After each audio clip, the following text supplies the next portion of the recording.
Lequel est le meilleur courtier, Interactive Brokers ou Trade Republic? C'est ce que l'on va voir dans cette vidéo à travers un comparatif complet et détaillé qui te permettra de choisir le meilleur courtier adapté à ton profil et tes objectifs. Alors pour cela, je t'ai préparé un petit Google Sheet, il y aura un petit lien en description si ça t'intéresse. On va aborder différents critères de comparaison et catégories en partant des informations générales jusqu'à la conclusion où j'évoquerai notamment les avantages et les inconvénients principaux. On va également évoquer bien sûr et s'attarder sur les frais, sur la rémunération des liquidités, également la partie interface qui est vraiment très importante pour que tu puisses prendre en main facilement ton courtier que tu auras choisi. Et donc on commence directement avec les informations générales et on commence directement avec Interactive Brokers qui est un courtier américain qui existe depuis hyper longtemps, 1978, il y a plus de 40 ans. Donc autant dire que ce courtier a vraiment vécu de nombreuses crises et qu'il est toujours là, ce qui est un signe de robustesse et de stabilité. Concernant Trade Republic, le courtier est un peu plus récent, il est arrivé en 2015, c'est un courtier allemand et même il est arrivé en France qu'en 2021, donc il y a à peine 3 ans. Vis-à-vis de la régulation, bien entendu, ça dépend d'organismes du pays concerné, la SEC et la CFTC concernant les États-Unis et la BaFin pour l'Allemagne qui est l'équivalent de l'AMF, l'autorité des marchés financiers en France. Alors il est à noter qu'Interactive Brokers est coté en bourse, ce qui n'est pas le cas concernant Trade Republic. Donc ça c'est très intéressant pour voir le chiffre d'affaires, les bénéfices et un certain nombre de chiffres concernant le broker. Bien entendu, les deux offres proposent le compte titre ordinaire, le CTO. Par contre, côté PEA, PEA PME, PEA jeune, tu le sais, c'est des niches fiscales françaises. Aucun des deux ne propose cette offre-là à ce jour, sachant que Trade Republic devrait permettre l'ouverture d'un PEA en 2024. Concernant les garanties, on a une garantie à 20 000 € côté Interactive Brokers, donc sur les liquidités et les titres. Et pour Trade Republic, on a une garantie à hauteur de 100 000 €. C'est une garantie européenne, là encore, pour les liquidités et également les titres. Alors, qui peut ouvrir un compte titre sur les deux offres? Déjà, bien sûr, une personne physique. Donc, toi ou moi, on peut ouvrir un compte titre ordinaire sur les deux courtiers. Moi, j'ai déjà un compte sur Interactive Brokers et Trade Republic. Et concernant les personnes morales et donc les entreprises et les sociétés, c'est uniquement possible sur Interactive Brokers. Ce n'est pas possible à ce jour concernant Trade Republic. Alors, si ça t'intéresse d'ouvrir un compte sur eBay, Interactive Brokers ou Trade Republic, écoute, il y aura un petit lien en description qui te permettra d'accéder à un petit bonus. Sur Interactive Brokers, tu peux avoir un bonus jusqu'à 1 000 $, donc c'est pas anodin et ça peut être vraiment intéressant. Concernant Trade Republic, on peut avoir une action ou une fraction d'action jusqu'à 200 €. Alors attention, l'offre a baissé en ce moment, mais ça peut être intéressant d'avoir une action ou une fraction d'action gratuite. Alors je reviens au tableau comparatif et maintenant on va vraiment rentrer dans le détail. On va regarder les principales caractéristiques et fonctionnalités donc des deux courtiers. Alors tout d'abord et bien sûr, les deux permettent l'achat et la vente de titres financiers. Les deux permettent également l'achat fractionné d'actions, donc ça c'est très intéressant, notamment si tu veux acheter une action comme LVMH, tu vois le prix 851 €, c'est clairement très élevé, et si tu veux acheter une partie d'LVMH, si tu as 10 € à investir ou 50 €, clairement tu peux le faire donc sur ces deux courtiers. Au-delà de ça, les deux proposent des investissements programmés récurrents. Ça te permet de faire du DCA, Dollar Cost Averaging, et tu vas pouvoir donc les paramétrer. Alors, tu as un petit peu plus d'options côté eBay, parce que tu peux le faire de manière journalière, hebdomadaire, bimensuelle, mensuelle, trimestrielle, semestrielle et également annuelle, sachant que côté Trade Republic, tu peux le faire de manière hebdomadaire, bimensuelle, mensuelle et trimestriel, mais c'est déjà largement suffisant à mon sens. Vis-à-vis des cartes bancaires, tu n'as pas la possibilité d'en avoir chez Interactive Brokers. Alors a priori, c'est accessible pour les Américains, mais pour nous, ce n'est pas le cas. Côté Trade Republic, tu peux depuis peu parce qu'ils ont obtenu un certain agrément pour être vraiment considérés comme banque, et donc on peut avoir une carte bancaire. Alors certes, il y a une liste d'attente très longue, mais tu peux déjà réserver et tu devrais l'avoir dans les prochaines semaines. Autre caractéristique importante, c'est le compte de démonstration. Alors là, il y en a un côté Interactive Brokers et je pense que c'est vraiment important tant la solution est vraiment hyper dense en termes de fonctionnalité et même, je dirais même, complexité. Côté Trade Republic, écoute, il n'y en a pas, mais j'ai envie de dire c'est pas vraiment un problème parce que c'est une offre très simple et on va le voir également par la suite. Et côté outils techniques avancés, écoute, il y en a énormément côté Interactive Brokers et il n'y en a pas côté Trade Republic, mais on va voir ça dans le détail juste après. Donc maintenant, on va passer au choix des produits d'investissement. Alors là, plusieurs éléments à noter. Côté marché accessible, bien entendu, les deux courtiers te permettent d'investir sur toutes les places boursières mondiales, que ce soit bien sûr en Europe, aux États-Unis, au Brésil, au Japon et j'en passe. Donc ça, c'est un premier point important. Concernant les titres et les produits financiers, écoute, ils en proposent énormément tous les deux. Néanmoins, il y a un vrai delta parce que côté Trade Republic, il y en a déjà plus de 10 200. Donc c'est vraiment énorme. Et quand tu débutes, clairement, de toute façon, tu auras accès déjà à tout ce que tu veux, que ce soit sous forme d'actions, d'ETF et j'en passe. Côté Interactive Broker, là, le gap est énorme parce que c'est x100. Il y a plus d'1 million de titres et produits disponibles. Alors, comment ça se traduit? Alors déjà, bien sûr, les deux proposent des actions, des ETF, des obligations et des crypto-monnaies. Alors, bien entendu, déjà, à ce niveau-là, Interactive Broker doit avoir une offre plus large, mais également et surtout, c'est côté options, futurs et dérivés. Là, Interactive propose énormément de possibilités, alors que côté Trade Republic, il y a certaines choses qui existent, notamment tu peux investir sur l'or, sur pas mal de choses, néanmoins, tu vas être limité en quantité de titres disponibles. Alors maintenant, on va passer à l'ouverture du compte, voilà quelque chose qui va être assez rapide, mais il faut que tu saches clairement que le dépôt minimum pour ouvrir un compte sur les deux courtiers, il est de 0 €. Donc ça, c'est vraiment top. Côté durée d'ouverture, écoute, ça demande un certain temps côté Interactive Broker, plusieurs jours, alors que côté Trade Republic, me concernant, moi, ça a été très rapide. En une journée, j'ai eu mon compte. Et une autre option intéressante, c'est que tu vas pouvoir avoir côté Interactive Broker un compte multi-devises, un compte notamment en euros, un compte également en dollars et d'autres si tu as envie. Et ce qui est vraiment pas mal, c'est que si tu achètes des actifs, notamment des actions américaines, Apple, si tu les bases bien sûr sur ton compte en dollars, tu vas recevoir des dividendes si l'action en verse dans ton enveloppe en dollars et tu n'auras pas de frais de change justement pour reconvertir à chaque fois en euros. Alors concernant justement ces frais, écoute, on va les détailler. Il y a pas mal de choses à voir. Alors on va commencer par Trade Republic parce que c'est vraiment plus simple. D'ailleurs, n'hésite pas à aller voir sur le site la grille tarifaire qui tient en une page. C'est vraiment hyper synthétique. Alors les frais d'ordre ponctuels pour l'achat d'un titre financier, c'est 1 €.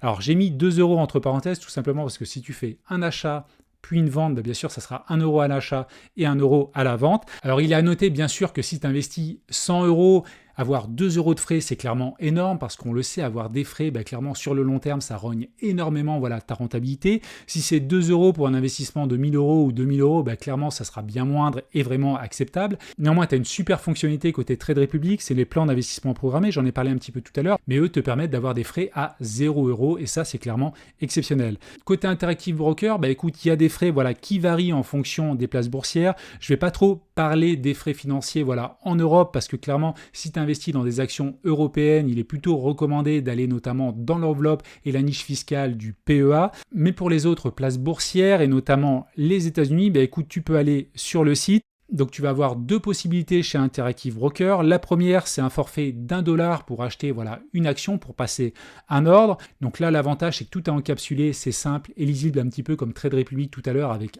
1 € par ordre. Mais l'autre solution qui est vraiment très intéressante et elle est dégressive, c'est que tu vas payer un minimum de 35 centimes de $. Alors il y aura quelques frais supplémentaires qui ne sont pas inclus dans le forfait des 1 $, notamment des frais de bourse, frais de compensation et frais intermédiaires. Néanmoins, je reviens sur mon tableau comparatif. Si tu passes des ordres entre 1000 et 10 000 $, moi c'était le cas pour moi, ça va te coûter 0,35 $, également quelques frais complémentaires de 0,03 $, ce qui fait 0,38 $. C'est vraiment très peu et moins que l'autre offre à 1 $. Donc ça, c'est très intéressant, surtout quand tu n'investis pas sur des penny stocks. Alors les penny stocks, en fait, c'est des petites actions qui vont coûter 1 €, 1 $, ce genre de choses. Là, ça multiplie en fait le volume de titres. Et l'offre dégressive, en fait, est intéressante quand tu achètes un nombre de titres limité, et c'est le cas la plupart du temps, notamment si tu achètes une action Apple, une action à 50 $, etc., parce que ton nombre de titres achetés va pas être très conséquent, et donc tu vas pouvoir bénéficier, grâce à ce plan dégressif, de frais très intéressants. Et donc ces frais, on les retrouve également côté plan d'investissement programmé. Alors vis-à-vis des frais de change, écoute, t'en as pas côté Trade Republic, donc ça c'est un point vraiment important et un avantage de ce courtier. Côté Interactive Broker, écoute, c'est à 0,002% avec un minimum de 2 €. Donc si tu veux verser de l'argent entre ton compte en euros chez Interactive Broker que tu auras alimenté depuis ta banque, et si tu veux transférer cette somme-là vers un compte en dollars, tu vas avoir des frais de change, et donc je t'invite vraiment à mettre plutôt des grosses sommes de 3, 4, 5 000, ce qui fait que 2 €, ça sera vraiment 1 $. Alors vis-à-vis des frais d'inactivité, écoute, ils sont à 0 € pour les deux. Les frais de garde ou de tenue de compte, pareil, à 0 €. Les frais de retrait, 0 € côté Trade Republic. Et puis il y a un retrait gratuit par mois côté eBay et les frais de clôture également à 0 euros. Donc maintenant, on va passer à un autre point très intéressant qui ne concerne pas directement la bourse, mais la partie rémunération des liquidités que tu peux avoir sur le courtier et également la partie carte bancaire. Donc bien entendu, je te l'ai dit tout à l'heure, on peut avoir des comptes multi-devises, notamment chez Interactive Broker, et tu n'en as pas chez Trade Republic. Donc là, tu dois te demander pourquoi je parle de ça. Tout simplement parce qu'en fonction de ton compte multi-devises, tu vas avoir une rémunération des liquidités. Alors ça, on l'a sur les deux, donc ça c'est vraiment top. Tu vas avoir également une rémunération par niveau. Alors côté Trade Republic, c'est toutes tes liquidités jusqu'à 50 000 euros qui vont être rémunérées à une hauteur de 4%, donc ça c'est très intéressant. Si tu as quelques centaines d'euros voilà, en attente sur Trade Republic, notamment si tu as un plan d'investissement programmé qui va te prendre par exemple 50 euros toutes les semaines ou tous les 15 jours, tes liquidités pendant ce temps, elles génèrent voilà, des intérêts à 4% en brut. Bien sûr, il faut retirer la flat tax. Et côté Interactive Broker, c'est un petit peu le chemin inverse parce que là, tes liquidités vont être rémunérées uniquement si tu as plus de 10 000 euros. Donc là, c'est vraiment pour des gros investisseurs, ceux qui ont plusieurs dizaines de milliers d'euros, plusieurs centaines de milliers d'euros. Et dans ce cas-là, écoute, en fonction de ton compte multidevise, tu vas avoir une rémunération. Sur un compte en euros, tu vas être à 3,43%, un compte en dollars à 4,83%, un compte en livres sterling, écoute, à 4,69%. Et tu peux retrouver, écoute, toutes les devises et les rémunérations sur le site d'Interactive Broker. N'hésite pas à aller jeter un œil si ça t'intéresse. Alors concernant les dépôts par carte bancaire, à ma connaissance, ça n'existe pas voilà, côté Interactive Broker et c'est possible côté Trade Republic, mais surtout ce qu'il y a à savoir, c'est que le premier dépôt est gratuit, mais tous les suivants vont avoir des frais à 0,7%. Les dépôts en virement sont bien sûr disponibles chez les deux courtiers et ils sont gratuits. Et enfin, côté carte bancaire, écoute, il n'y en a pas côté Interactive Broker, ou plutôt, il n'y en a pas pour nous en tant que Français. Je crois que les Américains ont accès par contre à cette fonctionnalité. Et côté Trade Republic, tu peux avoir 3 cartes bancaires. La première qui est virtuelle, la deuxième qui est classique, voilà, basique à 5 euros. Et la troisième, voilà, côté Trade Republic, qui est à 50 euros, qui s'appelle donc la carte bancaire miroir. Donc c'est pas des prix très importants, d'autant que la carte bancaire va durer 5 ans. Donc ça c'est à toi de voir, sachant qu'il est un petit peu compliqué de l'avoir en ce moment parce qu'ils ont sorti cette offre récemment. Donc il y a une liste d'attente pour recevoir ta carte bancaire. Moi il me reste plus quelques places voilà pour l'obtenir, mais n'hésite pas voilà si ça t'intéresse comme courtier, dès que tu t'inscris voilà à te mettre sur la liste d'attente si tu veux obtenir donc cette carte bancaire. Et pourquoi cette carte bancaire elle est intéressante côté Trade Republic? C'est parce qu'elle a deux options également intégrées. C'est une partie Saveback ou plutôt de cashback, c'est-à-dire que si tu dépenses 1500 euros par mois, écoute, tu vas pouvoir obtenir 1% de cashback, donc avec un maximum de 15 euros. Alors bien sûr, si tu dépenses 100 euros, tu vas obtenir 1 euro, donc c'est déjà pas mal. Alors moi je vais m'en servir parce que je suis un gros investisseur en crowdfunding immobilier et mes liquidités, écoute, dès que j'ai un projet qui se rembourse, je vais les renvoyer vers mon compte bancaire, puis vers Trade Republic, et puis dès que je réinvestis sur un nouveau projet, écoute, je vais prendre ma carte bancaire et puis déposer 1000 euros, 1500 euros, ce qui me permettra en fait d'avoir ces 15 euros de bonus tous les mois. Et l'avantage également, c'est que ces 15 euros, tu peux aussi les réinvestir voilà, via un plan d'investissement programmé directement dans des produits financiers. Et l'autre option très intéressante voilà, chez Trade Republic, c'est la partie Roundup. C'est-à-dire que si tu utilises ta carte bancaire Trade Republic, si tu achètes quelque chose par exemple voilà, à 9,50 €, écoute, ils vont te prendre 10 euros directement et les 50 centimes supplémentaires, ils vont également pouvoir être investis dans des titres et produits financiers. Donc je testerai cela voilà, dès que j'aurai la carte bancaire et je ferai une vidéo dédiée, donc n'hésite pas à t'abonner si tu veux la voir prochainement. Donc maintenant on va passer à la partie impôts et déclaration. Donc là très rapidement, l'idée c'est pas de revoir toute la partie imposition des actions et des titres financiers. Tout simplement ce que je veux aborder c'est notamment la partie IFU, l'imprimé fiscal unique, qu'Interactive Broker ne propose pas. Chez Interactive Broker ce sera un petit peu plus compliqué parce que tu devras te baser sur les relevés et aller chercher les informations, alors que côté Trade Republic, clairement il te propose l'IFU, ce qui te permettra voilà, d'avoir des cases précises pour faire ta déclaration d'impôt. Concernant cette déclaration d'impôt, n'oublie pas voilà, que tu vas avoir un compte donc, à l'étranger pour les deux courtiers. Donc il faut absolument déclarer ce compte lors de la déclaration voilà, de tes impôts. Et concernant l'imposition, bien sûr, je reviens très rapidement là-dessus. Donc on est imposé à 30% voilà, classiquement sur les produits boursiers. Si tu as une TMI à 0%, ou à 11%, écoute, là tu peux opter pour le barème progressif. Et enfin, si tu achètes voilà, des actifs sur d'autres places boursières et notamment aux États-Unis en fonction des conventions fiscales, écoute, sache que tu as souvent un prélèvement à la source. C'est le cas pour les États-Unis à 15% et tu paieras voilà, les impôts restants en France.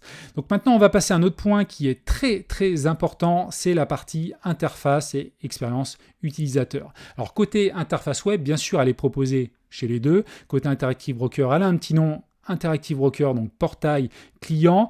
Côté application mobile, là aussi, il y a une app des deux côtés. Côté Trade Republic, elle est vraiment excellente, ergonomique, c'est hyper simple à utiliser et c'est vraiment satisfaisant. D'ailleurs, on peut constater également que côté interface web, écoute, il n'y a pas toujours les mêmes fonctionnalités, c'est pas toujours adapté. Donc, on voit bien qu'ils ont développé leur offre tout simplement pour les mobiles. Côté Interactive Broker, ils proposent deux applications. Donc là, j'imagine les coûts de développement pour maintenir les deux offres. Tu as l'offre Global Trader qui est plus pour les investisseurs débutants ou intermédiaires, et tu as une seconde offre, IBKR mobile, plus pour les investisseurs intermédiaires ou confirmés avancés.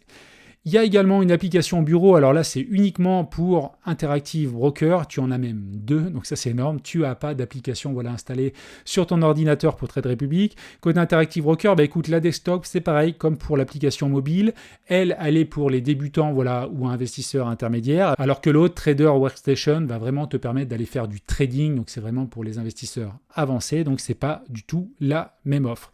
Alors vis-à-vis de la mesure de la performance du portefeuille, ça peut t'intéresser également si tu veux comparer notamment ton portefeuille par rapport à un indice de référence ou ce genre de choses. Il faut que tu saches vraiment qu'Interactive Broker va très très loin un petit peu dans toutes ses applications, dans les fonctionnalités, et il propose vraiment une fonction pour mesurer la performance de ton portefeuille qui est vraiment très avancée et intéressante, alors que côté Trade Republic, bien sûr, tu auras tes plus-values, la variation en pourcentage de ton portefeuille, mais dès que tu vas aller plus loin, écoute, tu n'auras pas beaucoup d'outils. Et côté simplicité de l'interface, écoute, là c'est le gros point noir d'Interactive Broker. Clairement, c'est un broker qui propose énormément de fonctionnalités, mais c'est vraiment hyper complexe à appréhender, alors que côté Trade Republic, c'est vraiment exceptionnel, tout est simple, tout est fait vraiment pour simplifier le parcours du client ou de l'investisseur, et c'est vraiment un outil que je recommande. Alors maintenant, on va passer à la partie support et avis client. Alors côté mail ticket, alors bien sûr, il y a cette offre-là des deux côtés, tu peux les solliciter facilement. Côté téléphone, écoute, là, grosse différence parce que côté Trade Republic, tu ne peux pas les avoir au téléphone, donc ça c'est un vrai problème, alors que côté Interactive Broker, bien sûr, tu peux les appeler. Et côté réactivité, moi personnellement, pour avoir fait des tickets et solliciter un petit peu les deux acteurs, à certains moments, je trouve qu'à côté Interactive Broker, il y a vraiment une meilleure réactivité par rapport à Trade Republic. Et on retrouve un petit peu cela côté Trustpilot. Alors tu vois, les deux brokers ont des notes quasiment similaires, 3,6 et 3,7. Côté Trade Republic, écoute, quand tu lis les commentaires, et je t'invite à aller voir sur Trustpilot les commentaires, ils se font vraiment, entre guillemets, allumer pour la partie support et service client, alors que côté Interactive Broker, là c'est l'inverse. Côté service client, ils sont pas trop attaqués, par contre c'est la complexité de l'outil qui fait vraiment peur, et clairement ils perdent des clients là dessus. Et donc on va passer maintenant à la conclusion. Je vais parcourir très rapidement les gros avantages et les gros inconvénients des deux brokers. Alors déjà, Interactive Broker te propose une grosse diversité de titres, donc ça c'est vraiment excellent. Des frais très très bas et très concurrentiels par rapport aux autres brokers sur le marché. C'est plutôt un broker fait pour les gros capitaux. Si tu n'as que quelques euros, quelques dizaines d'euros à investir, clairement je te recommande plutôt Trade Republic. Il y a également une très très grosse puissance en termes d'outils. Là clairement il y a le paquet. Si tu veux vraiment aller très loin dans les outils, dans le trading ou ce genre de choses, c'est vraiment un broker qui sera adapté pour toi et ton profil. Et enfin, si tu as une entreprise ou une société, tu peux ouvrir un compte chez Interactive Broker. Le point négatif majeur pour moi, c'est la complexité, c'est l'ergonomie de toutes les solutions. C'est très compliqué, même moi qui ai mon compte depuis un certain temps, c'est pas toujours simple clairement de retrouver les éléments que tu recherches. Et côté Trade Republic, pour moi c'est un courtier idéal et parfait pour les débutants. Là aussi, côté frais, c'est très concurrentiel par rapport aux autres brokers du marché. Un avantage que je vais vraiment pouvoir mettre en avant prochainement, c'est la carte bancaire. L'ergonomie, la simplicité, c'est la base de cette application. Ils ont vraiment voulu démocratiser l'investissement à partir d'1 €. Et puis enfin, tu as l'accès à la rémunération de tes liquidités. Alors, tu as également ça côté Interactive Broker, mais c'est vraiment un bel avantage. Le point négatif pour moi, c'est le support. On ne peut pas les appeler et même également quand on voit des mails, écoute, la réactivité n'est pas toujours là.